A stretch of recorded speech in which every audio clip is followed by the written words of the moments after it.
Abra a tua Bíblia do Evangelho de João, capítulo 1 do Evangelho de João. É o quarto Evangelho, capítulo 1.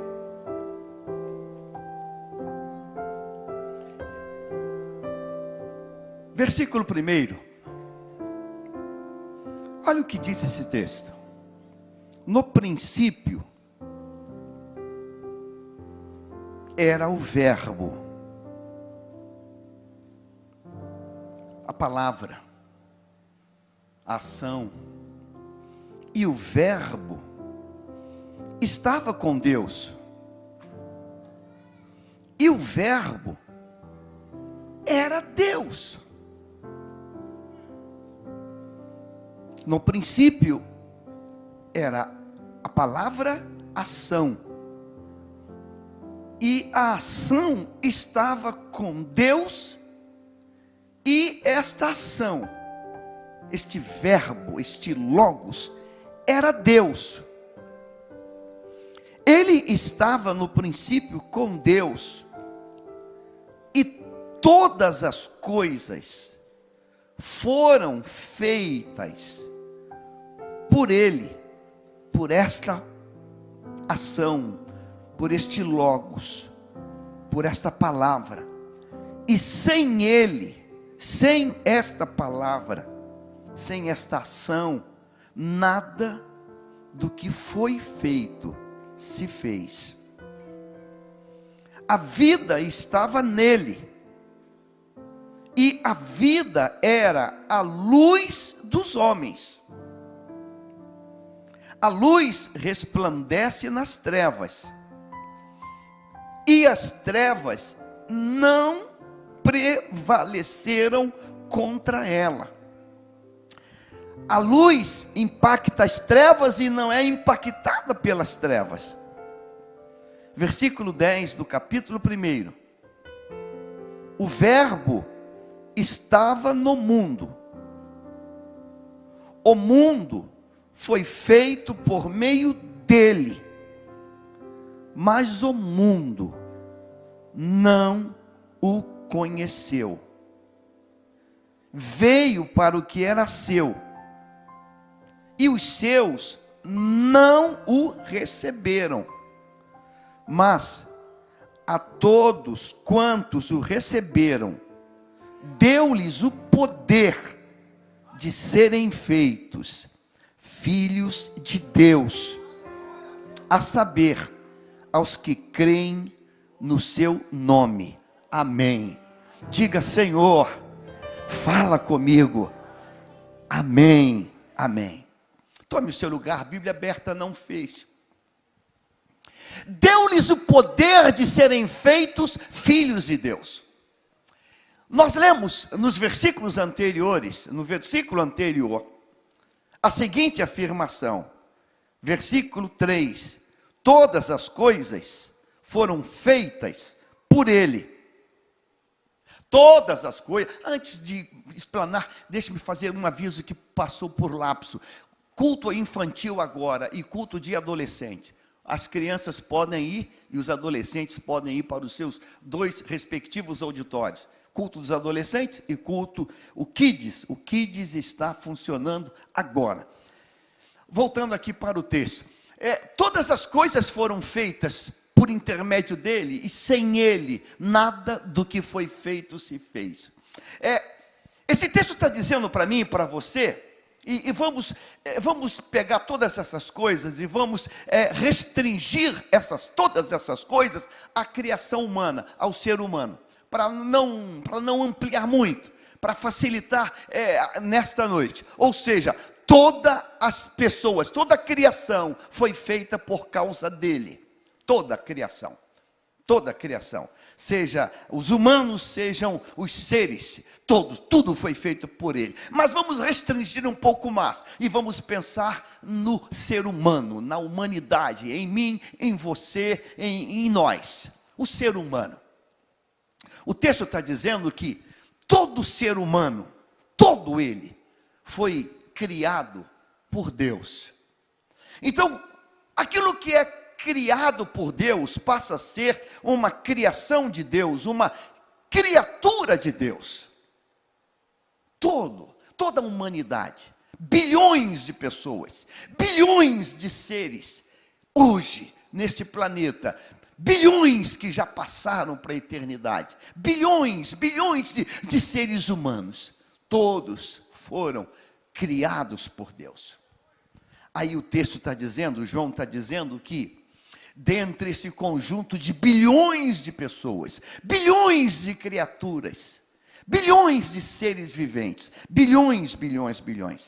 O texto vai dizer agora, no versículo de número 12, coloca agora o 12, e eu quero pensar contigo sobre isso. Versículo 12, mas a todos quantos o receberam, ou seja, desses bilhões de seres humanos, bilhões de criaturas, espalhado por esse planeta chamado Terra, bilhões de pessoas, mas a todos os que receberam, deu-lhes o poder de serem feitos o quê? Filhos de Deus.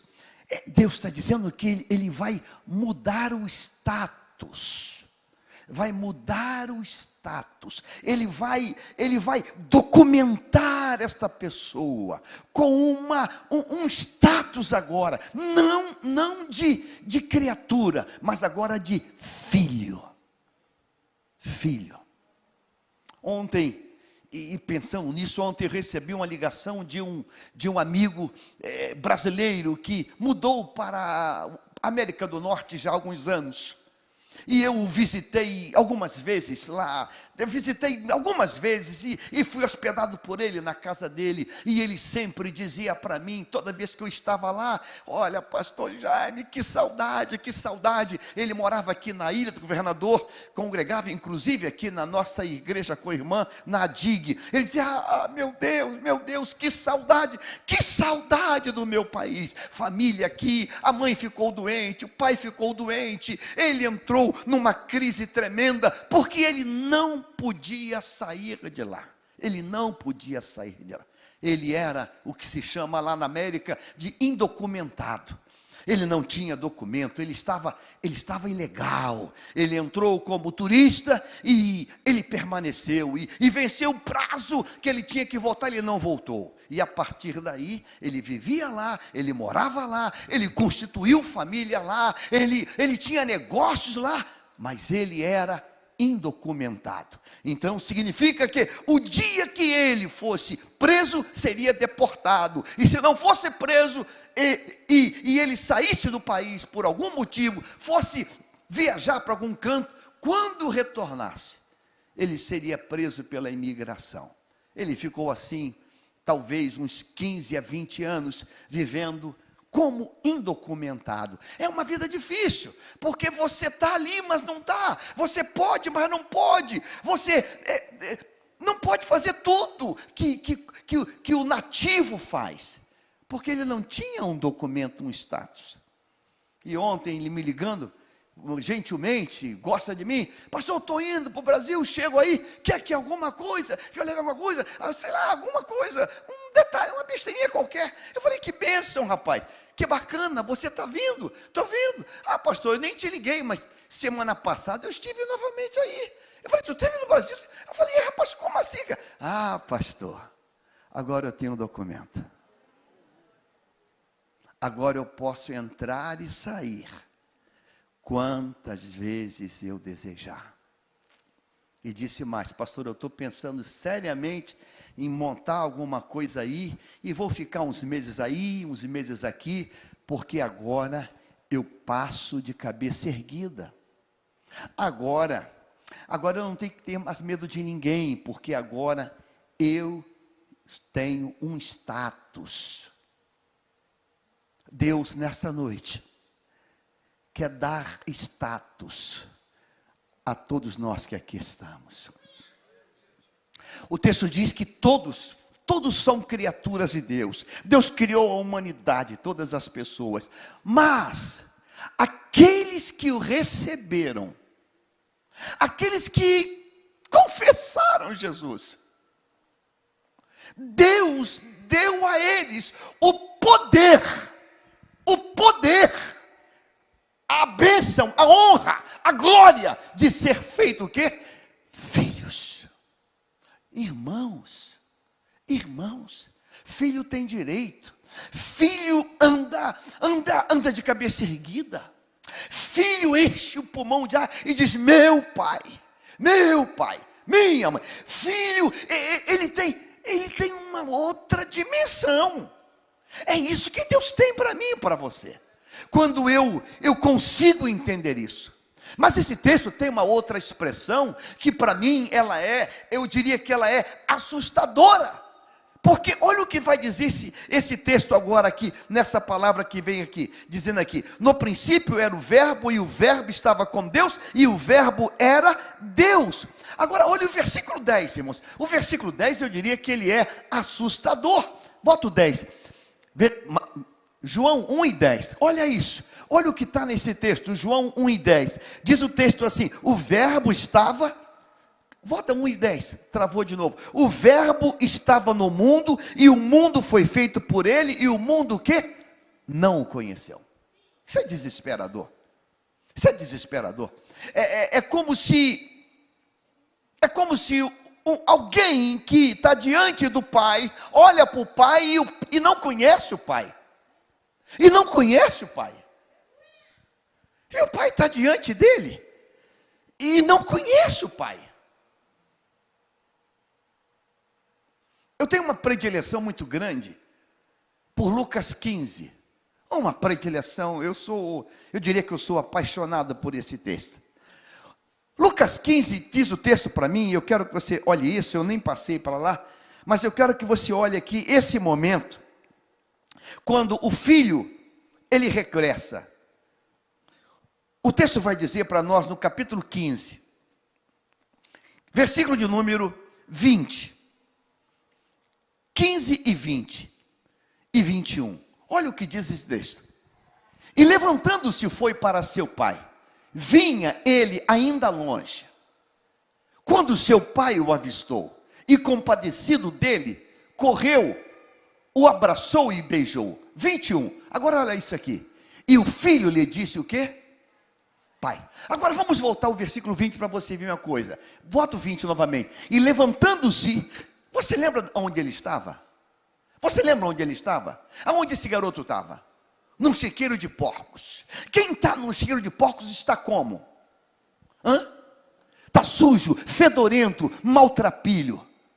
E quem está no chiqueiro de porcos está mal, está esbagaçado. Está mal. Está feio, está mal cheiroso.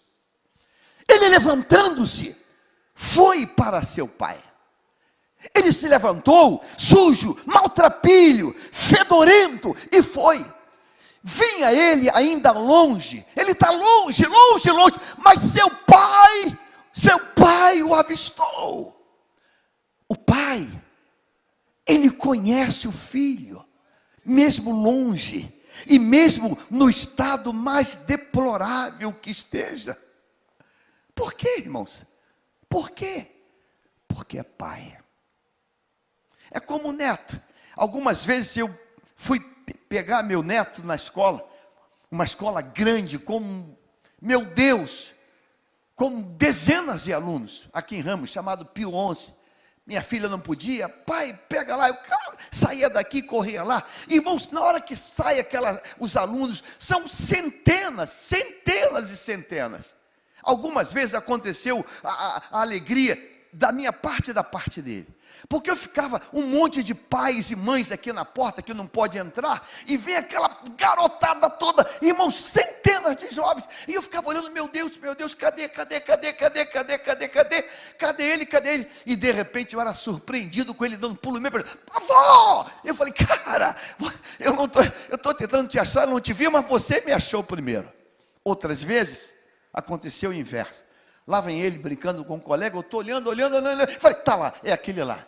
Dizia para o segurança, é aquele ali, aquele lá, aquele assim assado. E porque eu enxergava de longe, eu o conhecia de longe, e outras vezes ele me conhecia de longe também. Essa é a graça da paternidade, é o milagre da paternidade. O nosso Pai nos enxerga ainda de longe. Amém? Diga glória a Deus por isso. E não importa como nós estamos. Hoje aconteceu uma cena muito bonita. Irmãos, olha como é que Deus faz. Olha como é que Deus faz. Hoje à tarde, eu permaneço aqui na igreja, saio, mas fico aqui à tarde na igreja, e eu estava pensando na palavra, e vi um sentimento assim, irmãos. Sai antes de começar o culto, vai para a rua, vê lá e vê como é que está o andamento. Então eu fui para a rua, não tinha começado, e não tinha ninguém, ainda que estava tudo fechado a igreja.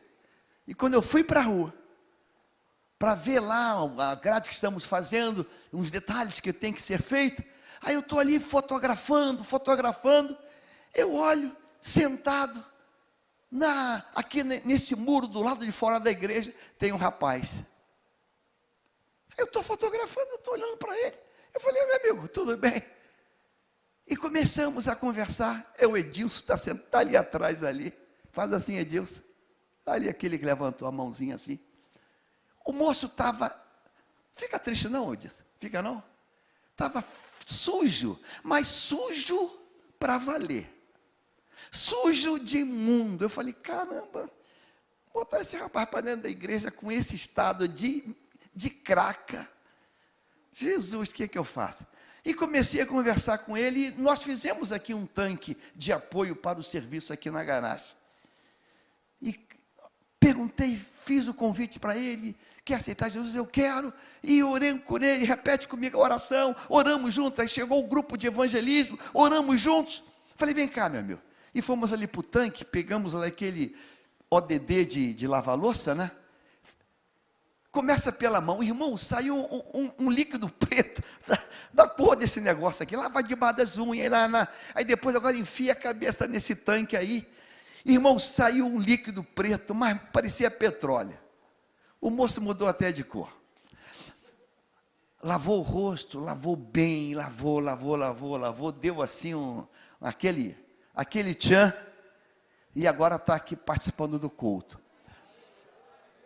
Mas olha que coisa, levantando-se foi para seu pai, vinha ele ainda longe, quando seu pai o avistou aqui é no sentido de o reconheceu,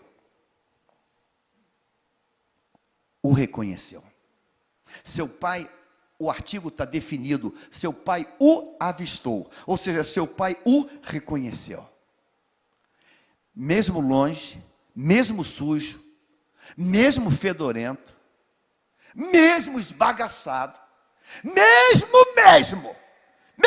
muito longe, o pai o reconhece. E irmãos, o pai não apenas reconheceu, o pai quando reconheceu ele, o pai se compadeceu, o pai ficou tocado, e o pai correu na direção dele, o pai o abraçou, mesmo naquele estado, o pai o abraçou, e o pai o beijou, mesmo naquele estado. Por que o pai faz isso? Porque ali tem um filho. Eu quero nesta noite, a minha oração nesta noite, é que você saia do status de criatura de Deus, e entre para a dimensão de filho. E eu tenho uma notícia para te dar hoje, o Deus, Criador de todas as coisas, Ele está vibrando para te receber como filho hoje.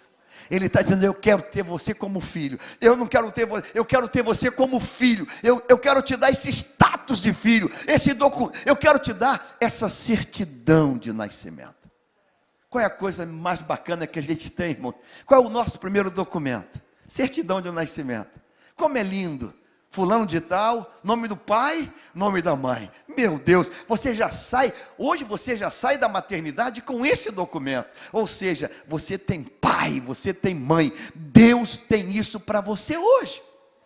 Agora o texto vai dizer que essa criação, que está diante do Criador, em dado momento, essa criatura, ela não consegue enxergar no pai o título e a paternidade. Ela não conhece. Tem alguma coisa mais triste que isso, irmãos? Um filho que não conhece o pai? Isso é desesperador.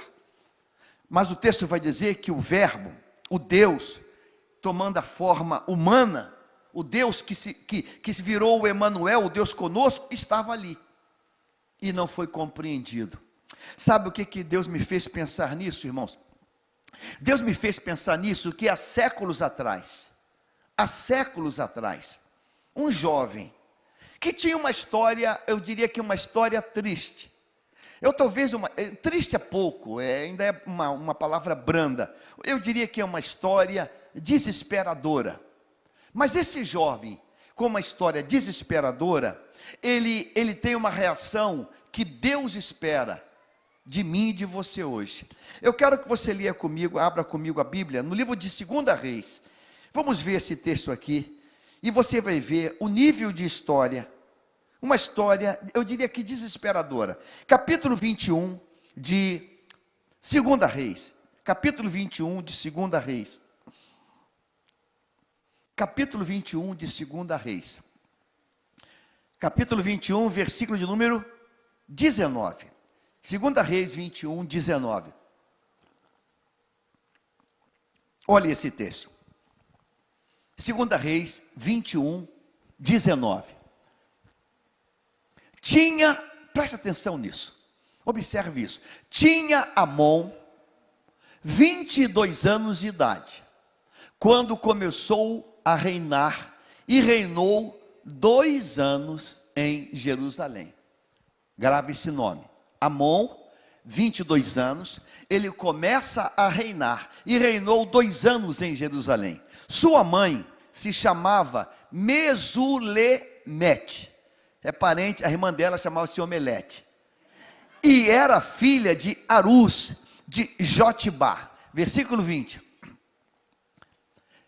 Esse homem chamado Amon, 2 Reis, capítulo 21, nós estamos com um pequeno detalhe no computador. Capítulo 21 que estamos, versículo 20 agora. 20, capítulo, não sai do capítulo 21. Ele fez o que era mal perante o Senhor, como fizera Manassés, seu pai. Então agora nós temos 2 informações. Amon é filho de Manassés, que foi um homem terrível. Então veja só, uma linhagem terrível. O pai foi abominável, o filho continua sendo abominável. O nome desse filho chama-se Amon.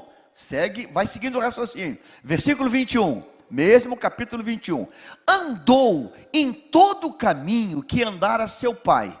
Ou seja, se o pai usava drogas, ele também usou. Se o pai era assaltante, ele também foi um assaltante. Se o pai foi um assassino, ele também foi. Tudo que o pai fez de pecado, ele fez. Serviu os ídolos que ele servira e os adorou. Foi idólatra, foi um feiticeiro. Versículo 22. Assim, Amon abandonou ele o Senhor, Deus de seus pais, e não andou no caminho do Senhor. Então esse moço, esse jovem chamado Amon, que tem um pai abominável, ele repete as mesmas misérias e desgraças que o seu pai fez. Ele não serviu a Deus, ele abandonou a Deus, é a criatura que não entra no status de filho, que não conhece o Criador. Versículo 23. Os servos do rei Amon conspiraram contra ele. Ou seja, os seus próprios servos, lá na vida palaciana, conspiraram contra ele e o mataram em sua própria casa. Irmãos, a vida fora de Deus é a vida num fio de navalha. Eu quero dar uma parada aqui e dizer para mim e para você hoje. Acerte o teu passo. Não continue. Não, pastor, mas a minha genealogia, não, acerta o teu passo. Não continue Não continue, porque o problema vai acontecer às vezes dentro da própria casa. Olha, irmãos, quem tirou a vida de Amon não foram os perigosos na rua, não foi a violência fora. Os servos o mataram em sua o quê? Própria casa.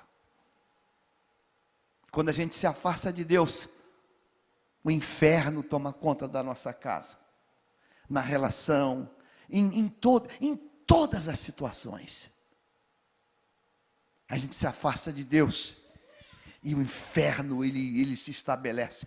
Os servos dele, ou seja, os empregados, os asseclas, aqueles que o serviam, tiraram a própria vida dele. Versículo 24.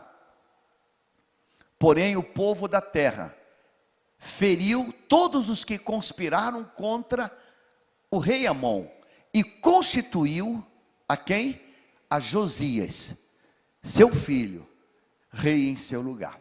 Nós falamos agora de 3 pessoas, preste atenção. Falamos de Manassés, falamos de Amon e agora falamos de Josias. Quem é Josias? Josias, ele é filho de Amon e é neto de Manassés. Ele é filho do seu pai Amon, que acabara de ser morto. Ora, presta atenção comigo, caminha nesse raciocínio. Se Amon foi morto dentro de casa, o filho, chamado Josias, ele presenciou aquela tragédia. Ele presenciou a cena, ele presenciou aquele quadro, o próprio pai morto dentro de casa. E quem foi que matou? Ah, pastor, não foi gente de fora, foi os servos. Então, quem matou Amon, matou dentro de casa, e quem matou eram os servos de Amon. Logo, 2 pontos. Josias conhecia quem? Quem que ele conhecia?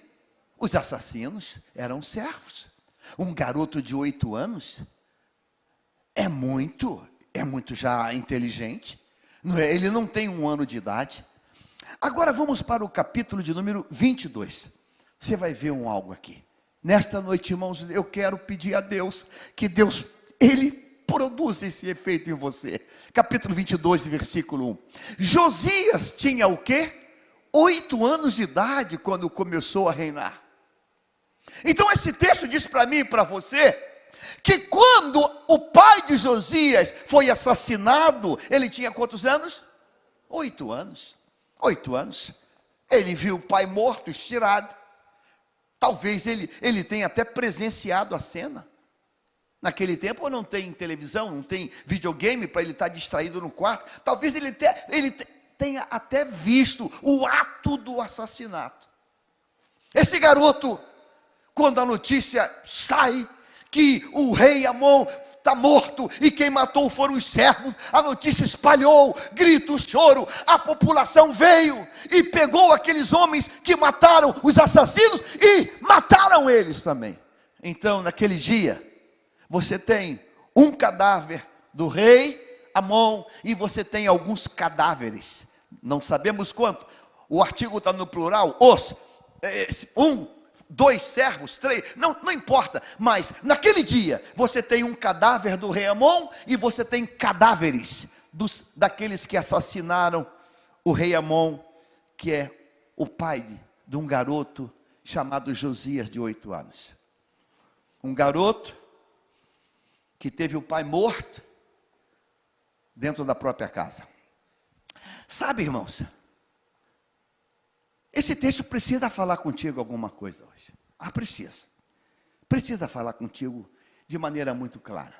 Esse menino, ele podia ter marcas, ele tinha tudo para ter marcas.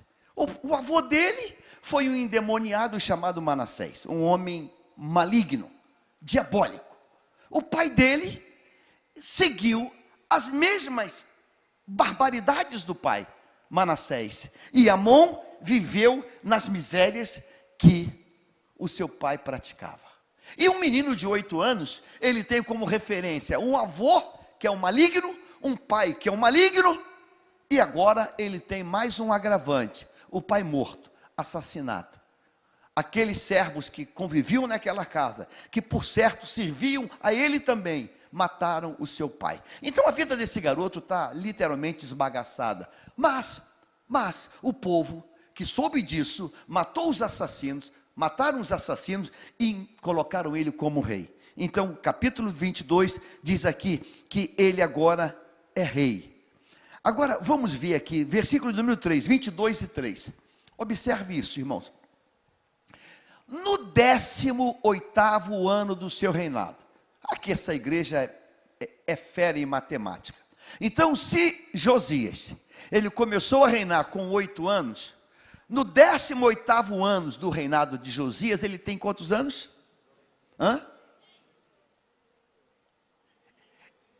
Ele tem 8 anos e foi entronizado rei, coroado como rei. No 18º ano desse reinado, ele tem quantos anos? 26. Uma pessoa de 26 anos é uma pessoa velha, idosa, jovem, é o quê? Pessoa jovem, é um menino, é um jovem. Meu Deus, eu com 26 anos hoje, é um jovem. Semana que vem fazer 108. Ah, meu Deus, já dá. 26 anos esse garoto tem. Esse menino tem 26 anos. No 18º ano do seu reinado, o rei Josias mandou o escrivão Safã, filho de Azalias, filho de Mesulão, à casa do Senhor. Esse garoto tem 26 anos, ele é rei, e ele agora tem uma história do avô endemoniado Manassés, o pai assassinado, ele está reinando, porém, ele manda os servos dele, o escrivão, na casa do Senhor. Mandou fazer o quê? Agora segue o texto, 24.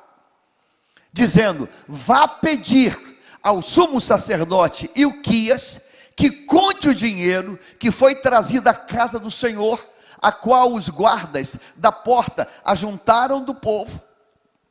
Seguindo o texto, que esse dinheiro seja entregue aos que dirigem a obra e tenha seu encargo a casa do Senhor, para que paguem aqueles que fazem a obra do Senhor, para repararem o quê? Os estragos no templo. Então esse menino, esse jovem, esse rapaz, um menino, 26 anos, é rei, ele tem uma história terrível, do avô endemoniado, que servia a demônios, de um pai endemoniado, que foi assassinado dentro de casa. Porém, esse garoto, ele está focado, ele está olhando, ele está preocupado com o quê? Com a casa de Deus. Ele está preocupado com a casa de Deus. Ele está preocupado com os estragos da casa de Deus. Ou seja, há estragos. Existem estragos na alma dele. Existem estragos na vida dele. Mas ele percebe que há estragos também na casa de Deus. E ele foca os olhos e o coração dele para os estragos da casa de Deus. Siga esse texto, versículo 6. Aos carpinteiros, aos construtores, aos pedreiros, e que comprem madeira e pedras lavradas para repararem o quê? Ele está preocupado. A casa de Deus, o templo está esbagaçado, está destruído, e isso precisa ser restaurado. Versículo 7. Mas não é necessário que prestem conta, porque são honestos. Versículo 8. Então o sumo sacerdote Ilquias disse ao escrivão Safã. Você pode ler comigo? Achei o livro da lei na casa do Senhor. Achei o livro da lei. Irmãos, Josias tinha quantos anos de reinado? 18 anos. 18 anos reinando sobre Jerusalém. O templo destruído. Um sacerdote no ministério. Um escrivão. Uma casa que estava em ruínas. E o livro, a palavra, estava perdida. Quando a palavra se perde, as desgraças acontecem na destruição do templo e dentro das casas.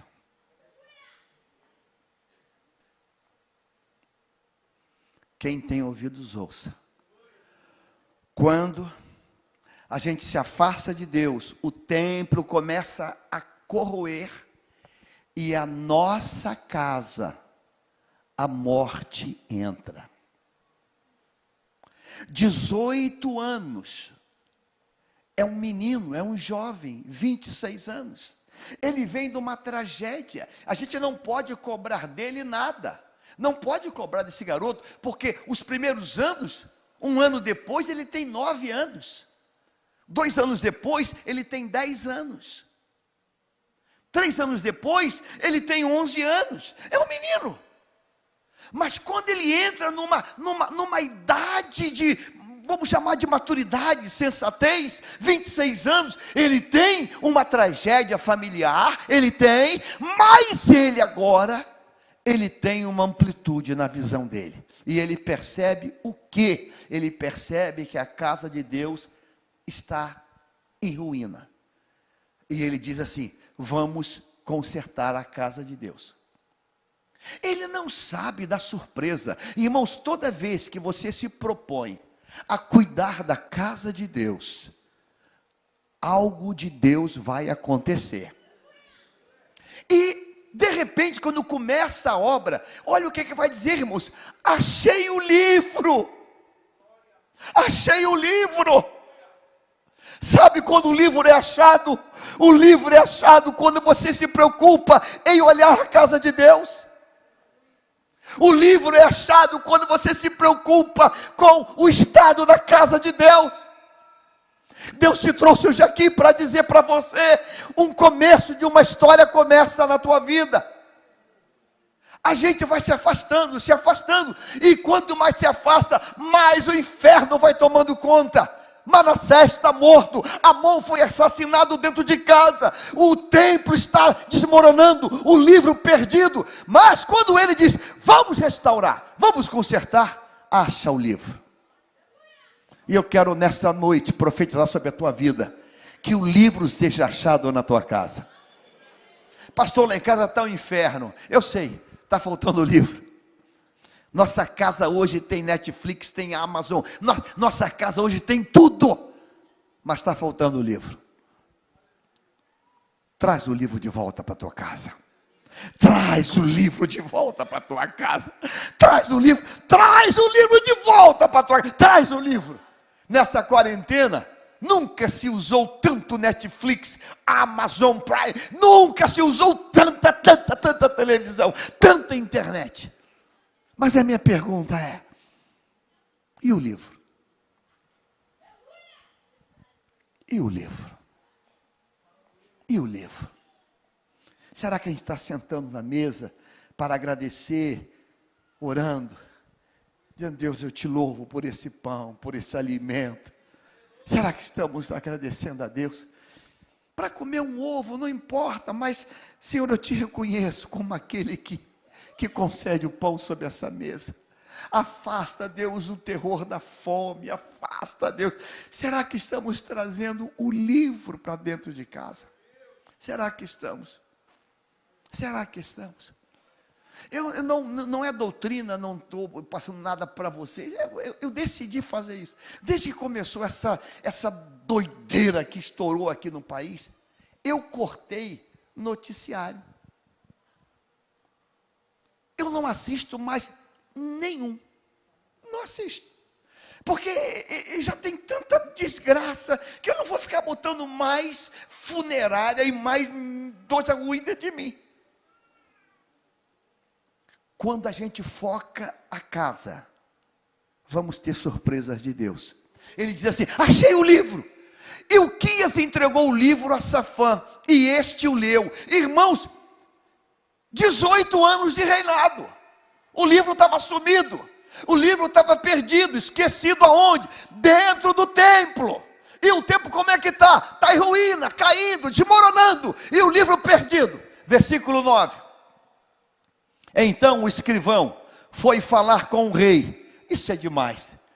E lhe deu o relatório dizendo: Os servos contaram o dinheiro que estava na casa do Senhor e o entregaram nas mãos dos que dirigem a obra e têm a seu encargo a casa do Senhor. Versículo 10.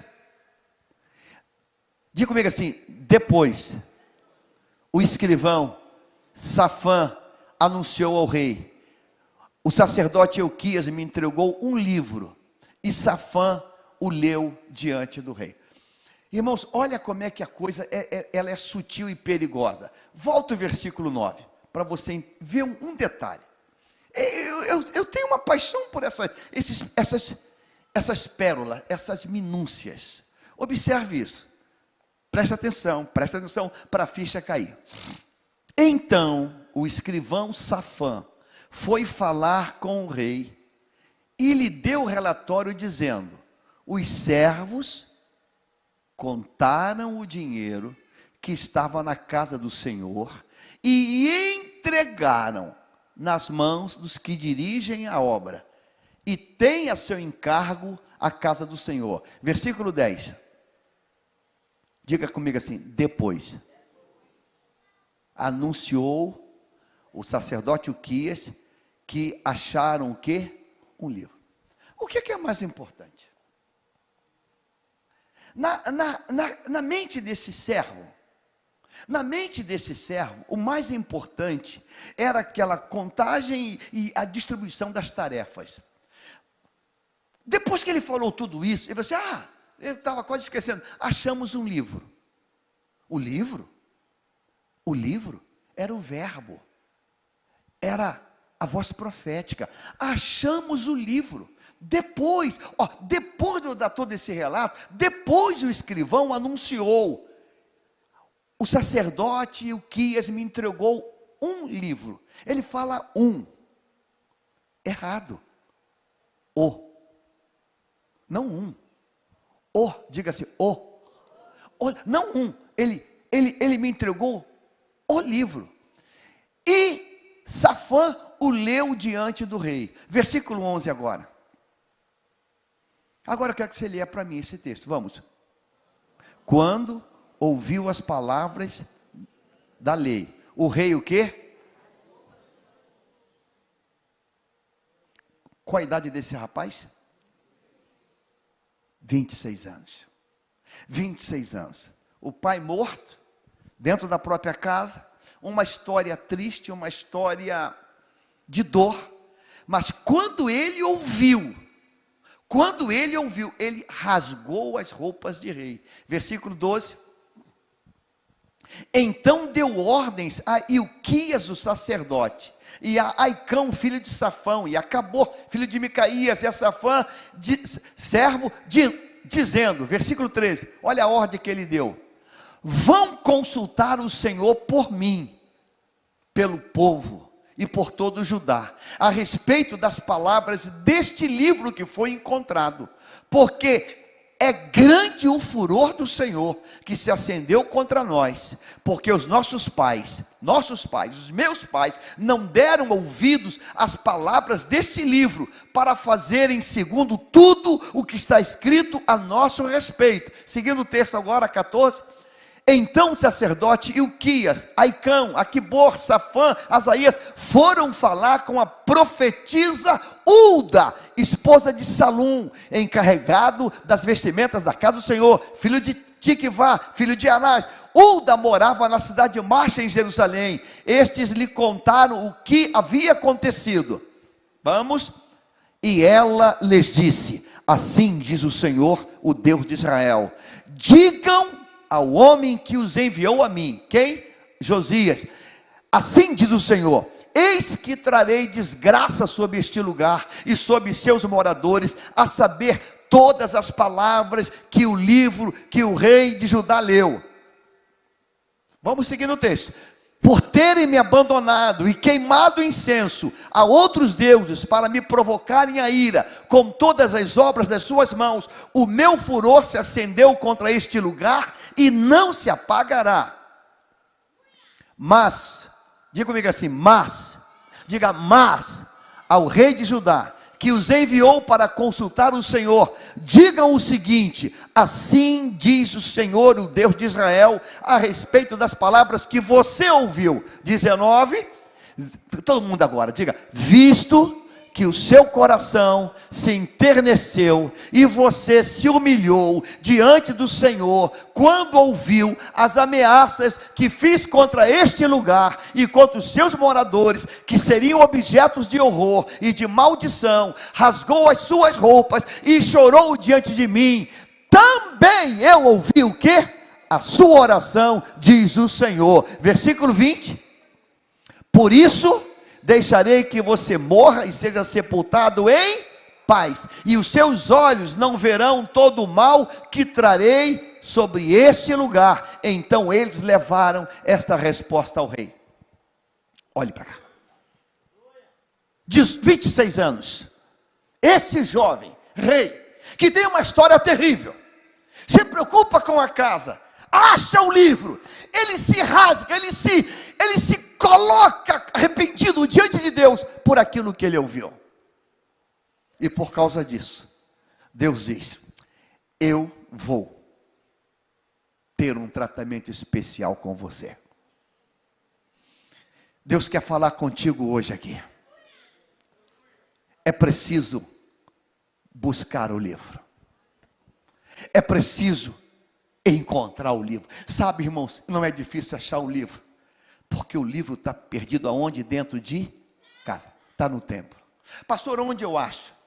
Não, o livro já... você já sabe o lugar onde está o livro. Você quer uma mudança na tua vida? Você quer uma mudança na tua vida? Lembra de João? O verbo se fez carne. Ou seja, o livro se incorporou. E não receberam o livro. Os anos passam e o temor diminui. Os anos passam e o temor corrói. Você quer uma mudança esse ano? Irmãos, Deus tem mandado dizer nessa igreja que 2020 vai ser o melhor ano da tua vida. Mas o melhor ano da tua vida começa, irmãos, a gente trazendo o livro para o lugar dele. E sabe onde é o lugar desse livro? No meu coração, no teu coração. Traz o livro para o teu coração. Esse livro tem que fazer você se rasgar diante de Deus, se prostrar diante de Deus. Esse livro tem que mexer com a tua estrutura. Esse livro tem que mexer com você, porque se esse livro não mexer com você, não adiantou de nada. Nada. Venha a todos os cultos, entre e saia, mas o livro não mexe, o livro não te muda, o livro não faz você mudar de posição. Deixa esse livro mexer dentro de você. Você é capaz de rasgar as tuas vestes, no sentido de se humilhar, de se quebrantar, de se prostrar. Sabe, irmãos, às vezes estamos tão altivos, tão soberbos, tão orgulhosos, que o livro não tem efeito dentro de nós. Deus te trouxe hoje aqui para dizer para você: é tempo de perigo. É tempo de perigo. E você já viu o perigo dentro da própria casa. Dentro da própria casa. Irmãos, o diabo está com todas as armas apontadas em nossa direção. Todas. É tempo de nós andarmos de joelhos, pedindo a Deus misericórdia. Quem tem filho pequeno, quem tem criança, meu Deus, que tempo difícil é esse? Nós temos que vencer para permanecer em unidade da família, em unidade no nosso emocional, a cada dia. E só tem uma maneira: trazer o livro de volta. Deus te trouxe hoje aqui, para que você saia daqui e diga: Deus, eu tenho que trazer o livro de volta. E sabe, irmãos, Deus, Ele nos deu a receita. Como é? Eu me preocupo com a casa de Deus, e eu começo a me envolver, e o livro vai vindo, e daqui a pouco você vai dizer: Deus, o que aconteceu comigo?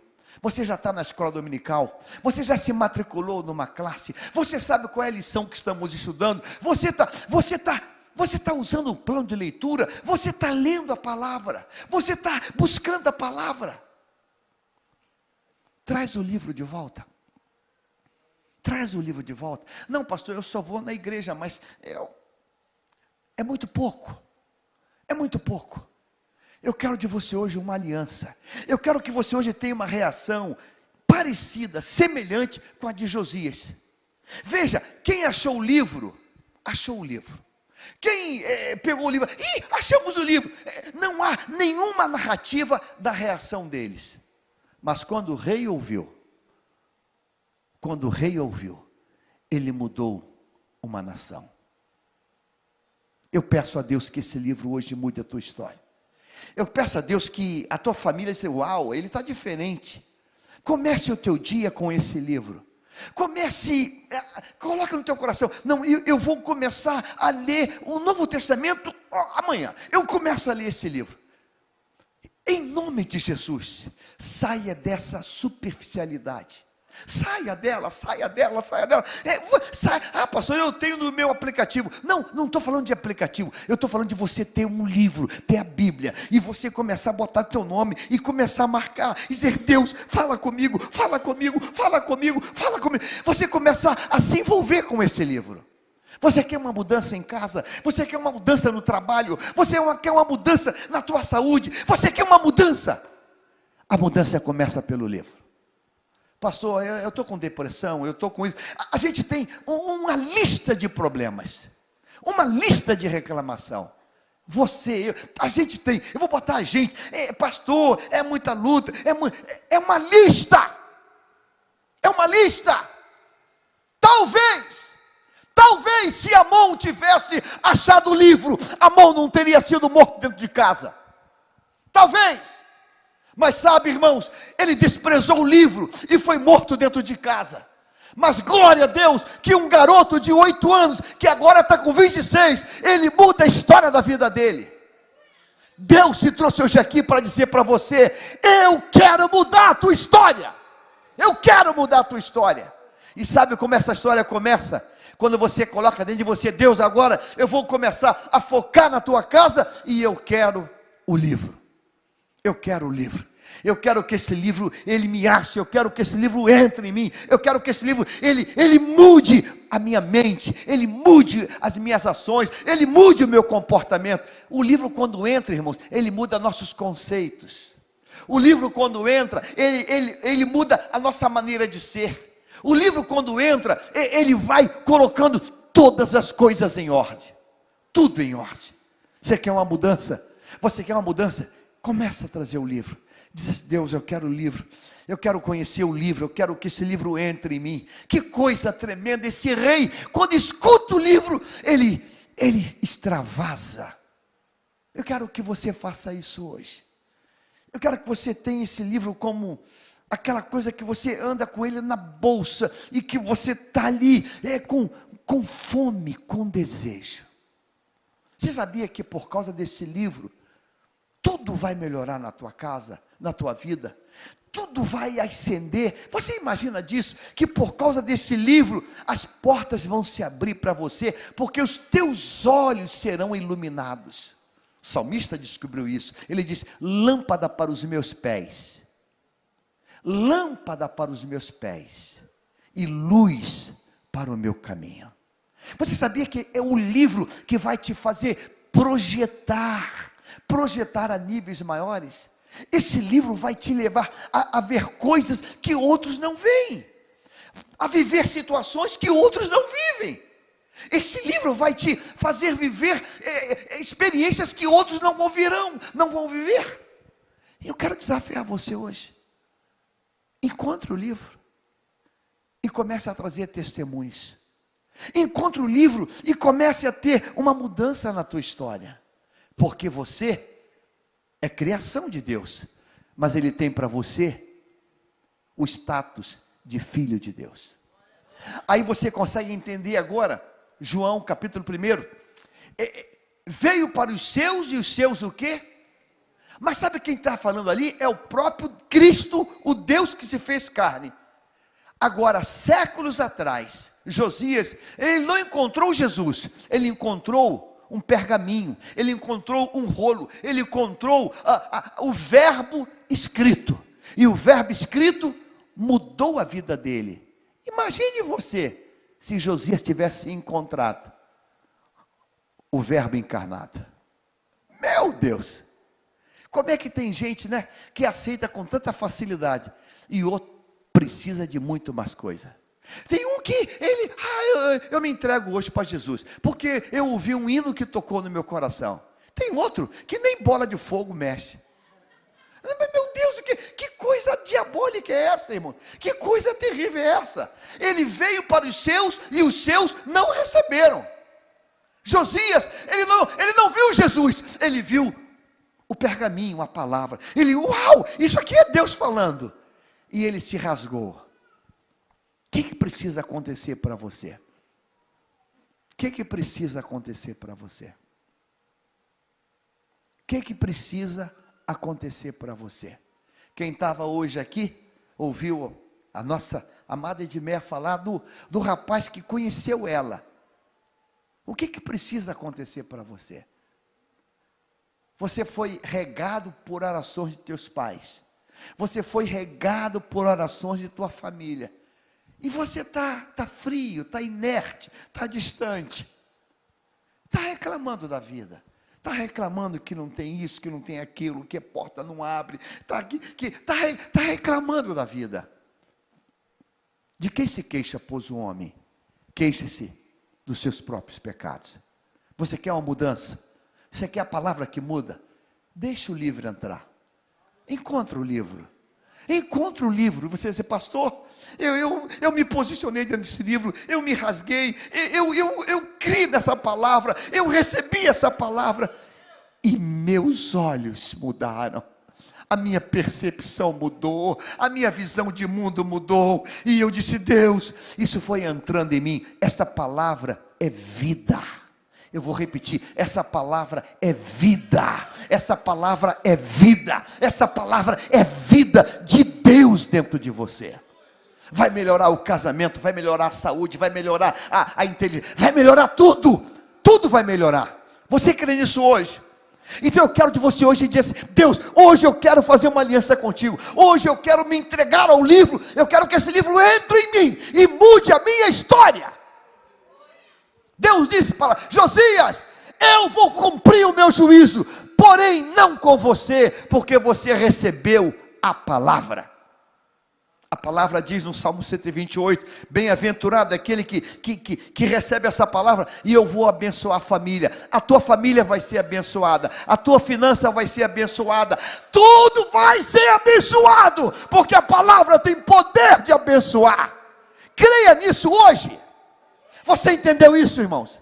Posso ouvir uma amém de verdade? Eles levaram resposta ao rei, dizendo, olha, Deus falou que isso não vai vir sobre você. Por quê? Porque ele creu no poder da palavra que tinha ouvido. Pastor, mas eu não consigo,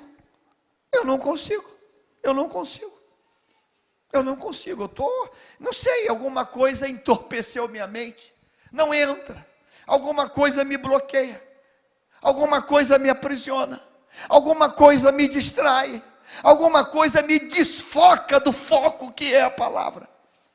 Eu quero nessa noite pedir a Deus que Deus quebre toda malignidade que tem se levantado contra você. Mas sabe, isso só vai acontecer se você disser lá dentro, Deus, eu quero receber a tua palavra, eu quero crer no poder da tua palavra. Tudo foi feito pelo poder da palavra dele, mas o diabo veio e nos entorpeceu, e a palavra vem, e parece que ela não entra em nós, ela não penetra dentro de nós. Você hoje precisa ser uma terra boa, e eu quero que você diga aí aonde você está sentado, e diga, Senhor, faz germinar a tua palavra na minha vida. O salmista diz, escondi a tua palavra no meu coração, para não pecar contra ti. Eu coloquei a palavra, sabe, irmãos, aqui está uma receita para você escapar do cigarro, da droga, da bebida, do vício, é colocar a palavra. O diabo quer ocupar o teu coração com o lixo, o diabo quer ocupar o teu coração com coisa dele, e você vai dizer, hoje eu vou colocar a palavra, Hoje eu vou receber a palavra, e essa palavra é vida e vai mudar, ela é luz e vai tirar as trevas, ela é poder e vai quebrar as cadeias. Eu quero nesta noite um desafio de você. Hoje é dia 16 de agosto. Eu quero que você marque o dia de hoje como o dia de um novo começo. Um novo começo. Pastor, eu ainda não me decidi. Eu ainda não me batizei. Pastor, eu ainda não. Eu quero que você hoje dê a você. Eu quero que dê a você o direito de dizer assim: hoje eu vou começar uma caminhada com Deus. Hoje eu vou. Talvez você tenha uma história para trás. Josias, 18 anos de história.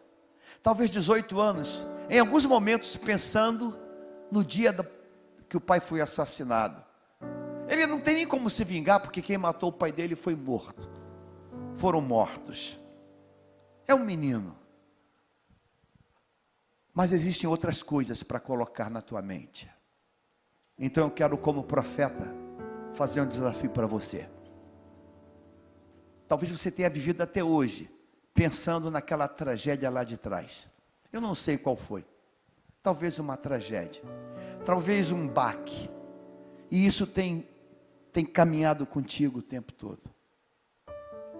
Eu quero que você hoje se pare e diga assim: eu vou abrir um espaço, uma janela para uma outra coisa. Eu vou olhar para a casa de Deus. Eu vou começar a me envolver com a casa de Deus. O livro vai ser achado. O livro vai ser encontrado. Alguma coisa do Espírito fala aqui dentro, irmãos, que hoje Deus quer começar uma nova história. Uma nova história. Eu não quero que você perca essa noite. Talvez você diga: pastor, eu já tenho 10 anos que eu ando nas igrejas, eu visito, eu escuto, mas ainda não aconteceu. Vai acontecer hoje. Eu quero de você hoje essa mesma reação. Quando ouviu as palavras do livro da lei, rasgou. Fique de pé agora, meu irmão, em nome do Senhor Jesus.